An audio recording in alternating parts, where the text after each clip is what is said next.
Hello my friends, Mike here, and in this video you will learn 5 great tips on using the drummer track in Logic Pro. So let's get started, but first let me show you this quick example I created.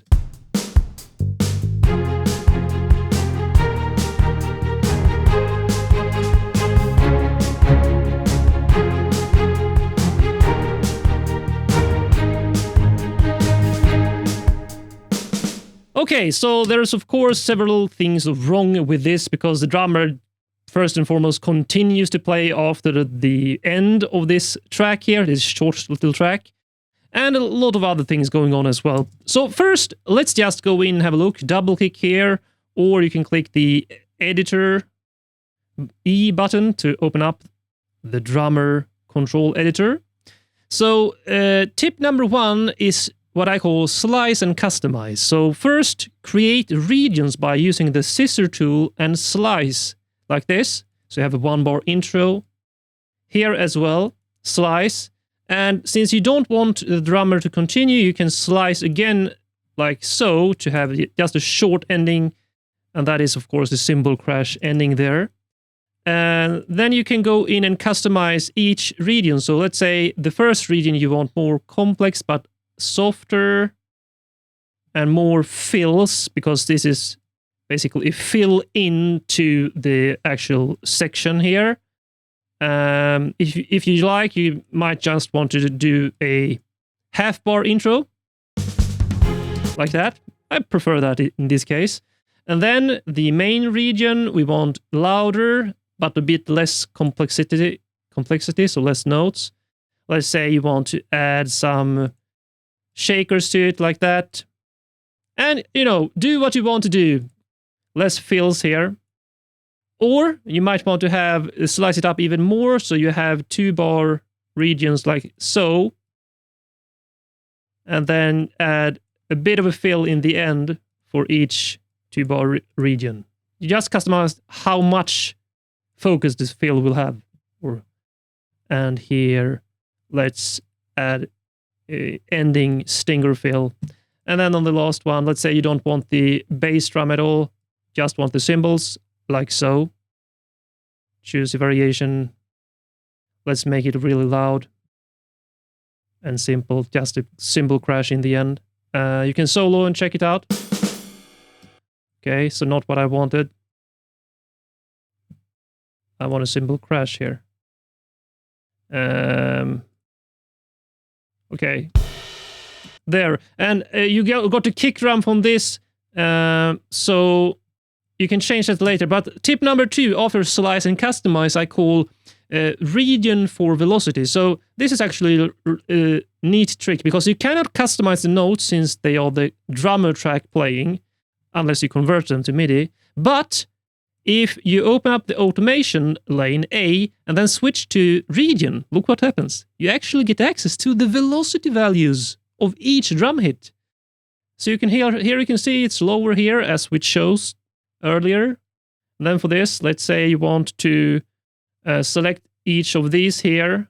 So you can select all by holding Shift, Control, Option, and then select each one. And then let's say you want to drag them down like this. So this way, can create gradual increase in velocity. As you can see, it ramps up like a slight crescendo over time. But let's go back, because I want to show you another trick later in this video on how to do that in a better way, in my opinion. So number 3 is follow the groove. So this means Logic has a groove track, which you can activate, but this is actually the drummer itself can follow the groove. So let's say you have this here. In this case, let's just join these regions again. So Command J to join them.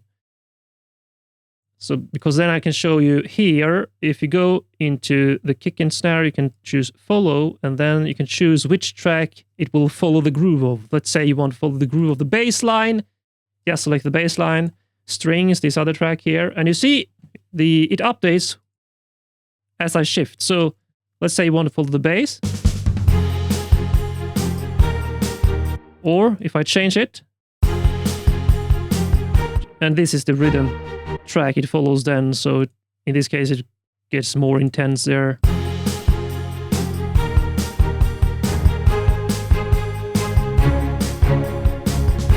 I think I wanted to follow the bass in this case. So that is follow the groove here. Tip number 3. Tip number 4 is details with MIDI. So this means that in any case you want to go into more detail on the actual performance here, you are happy with the overall performance, you can of course change, the style. And you can change the style per region. As you can see, here's hotel, cafe, this setting, these settings. And here you get this. So the more you slice up your drummer track, the more control you get over the region performances. But you can get extreme detail. The most detail if you slice it up. Let's say you slice it up there. So you want this ending here. Right, so you can control left click, convert to MIDI region, and then let's see how what you want there. I'm not sure. Whatever you want to add. Now you can do whatever you want here. So, but let's get back because I want to show you some other things. Okay, so there you can go into detail. For example, in this case, here is a good example. Control, convert to MIDI region, and then check this here. Zoom in, and you can see we have a crash left, we have a kick. I don't want the kick, I just want the crash. You can quantize that perfect to beat with a crash left. Let's do a crash right as well. Just move it slightly so it's not exactly aligned, and change the velocity a bit, and now you get perfect.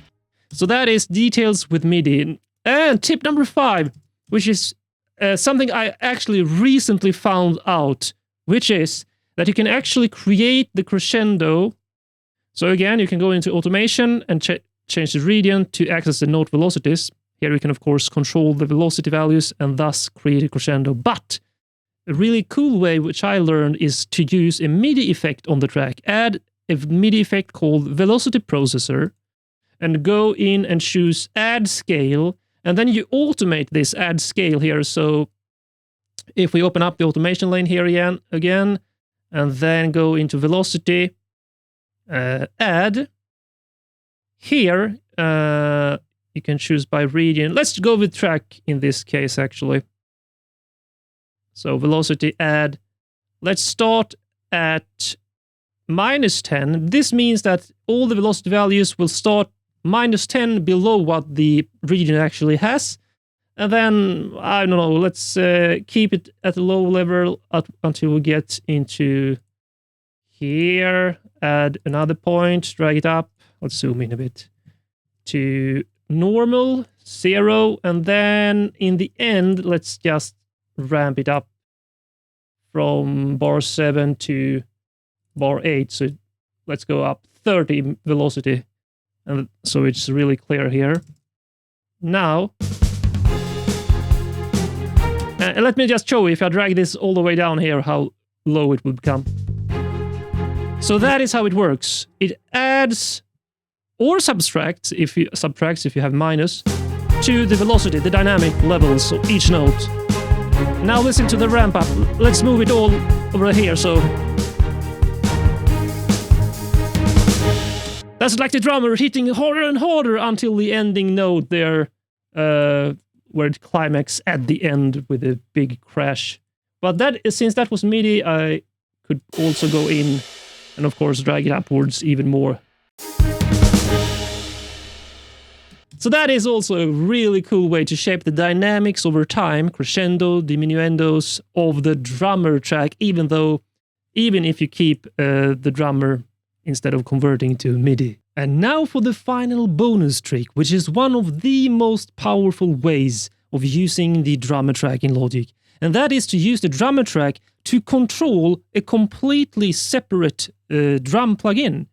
So in case you're not happy with the actual sounds of the drummer track itself, you might want to use a third-party plugin, which I use here, Addictive Drums Studio Rock Kit. So Sounds like that. Now, what you can do, there's two ways. So you can select all the regions of the drum track and make sure that you use a general MIDI standard mapping for the actual drum plugin you use. That way, you will make sure that the bass drum is the bass drum notes, the snare drum is the snare drum, and so on. So then you select these notes. If you hold down the Option key and drag down, of course you can copy, like you can all regions in Logic, but that's not a trick. The trick is to select them, hold down Option, and Shift. Left click, drag down. Voila! This is now a region alias. It doesn't include the notes. It actually listens to this performance and performs it on this track. So all these regions are mimicking aliases of this, which means I can now mute the drummer track, and this Addictive Drums 2 is now playing the performances of the drummer. I mean, listen. So now you can try out different presets in your favorite drum plugins. Let's go with this one.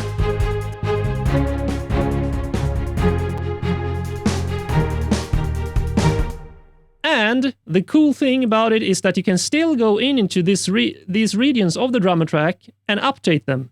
So, I mean, let's take this for example. Or no, let's take this and change the heart of the harp. It isn't the drummer track playing the sounds, but it is playing the performance that is now playing the sounds here on Addictive Drums 2 in this case. Now choose which video you are going to watch next, or you can check out the amazing bonuses in the video description.